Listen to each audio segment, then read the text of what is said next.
திருவள்ளூர் மாவட்டம் பொன்னேரி தொகுதி மீஞ்சூர் ஒன்றியம் காட்டுப்பள்ளிக்குப்பம் கிராமத்தில் 100 ஆண்டுகள் பழமை வாய்ந்த சின்ன அம்மன் கோயிலின் 12ஆம் ஆண்டு ஆடி மாத தீமிதி திருவிழா வெகு விமரிசையாக நடைபெற்றது.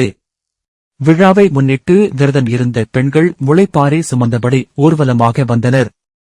தொடர்ந்து அம்மனுக்கு சிறப்பு பூஜைகள் நடைபெற்ற நிலையில் அலங்கரிக்கப்பட்ட கரகம் முன்னே வர போத்துராஜா மற்றும் அக்னிச்சட்டி ஏந்திய பக்தர்கள் தீக்குண்டத்தில் இறங்கினர். காப்பு கட்டி விரதம் இருந்த 100க்கும் மேற்பட்ட பக்தர்கள் ஓம் சக்தி பராசக்தி என பக்தி முழக்கமிட்டு தீக்குண்டத்தில் இறங்கி தங்களது நேர்த்திக் கடனை நிறைவேற்றினர்.